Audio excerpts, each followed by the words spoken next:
to the country in crisis. India, meanwhile, has dispatched nearly 15 tons of relief material to Myanmar on an Indian Air Force C-130J aircraft from AFS Hindon, and the aid includes tent, sleeping bags, blankets, ready-to-eat meals, water purifiers, hygiene kits, solar lamps, generator sets and essential medicines as well that have now been sent across. This is India sending relief material, at least 15 tons of them, to Myanmar on board Indian Air Force C-130J, as it has now flies for relief, providing all of the relief materials to those who have been affected because of the earthquakes in Myanmar.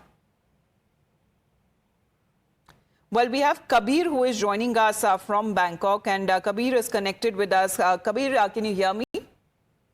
Yes, I can hear you clearly. Yes, thank you very much. Appreciate you joining us and sparing time for speaking to us on what really happened in Bangkok also yesterday, because hundreds of kilometers away where the epicenter was, but majority of the areas that have been affected and have been impacted by these two major earthquakes. We have seen several videos that came in from Bangkok as well. What was your experience like? Well, it began at around just after 1 p.m. or around there. And I had just got off a call from New Delhi. And my chair, where I was sitting on my study and working before going for lunch, started rocking. And I had no control of it and began to wonder, should I call services desk and change my chair? Maybe it's broken. That was my first absolute reaction. Better sense prevailed. I walked out of the room. It was shaky.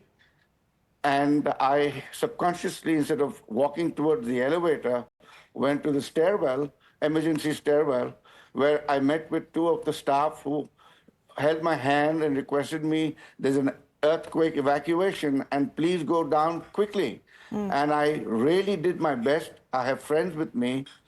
I tried to reach them on the phone. I could not, obviously had no internet in the stairwell. I was trying to call a regular phone. And I could not reach. Finally, somewhere down on some floor, I managed to connect with one and I said, please leave, and we have to leave the building right away.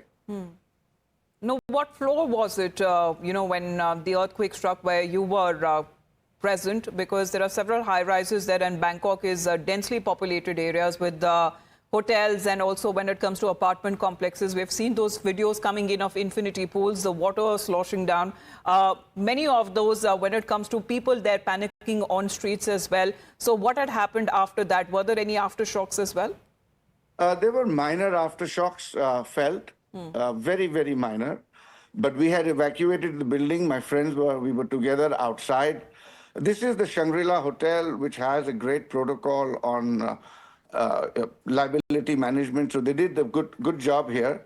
Yes, there is clusters of buildings all alongside, on the right, on the left, and the river in the front, the river Chapraya.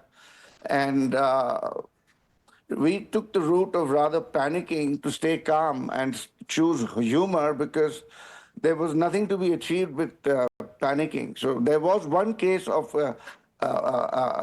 panic attack. That lady had to be hospitalized, and there's a large group of people from India. They had a conference for a few days with their family. And one of the ladies, that's all I know from my hotel, was taken away to the hospital. Has there been an experience similar to this happening before in Bangkok or in adjoining areas where such massive earthquakes that have struck? Of course, there are hundreds of kilometer long distance like this, but we are also told that a state of emergency that has been declared. State of emergency was declared yesterday because of one of the under construction 30-story buildings collapsed. And that's when that happened, so that they could take stock of things in Bangkok. However, we were let into the hotel within just after 4 hours, and everything is normal. I'm sure the authorities are on the monitoring front before they let us in, and they got permission. So it seems for now there is not much to worry, but I don't think the worst is over, because aftershocks are something nobody can predict.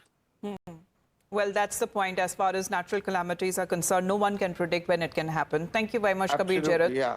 Thank you very much for sharing your experience with us, and appreciate you joining us here on Times Now. Thank you very much. Well, in the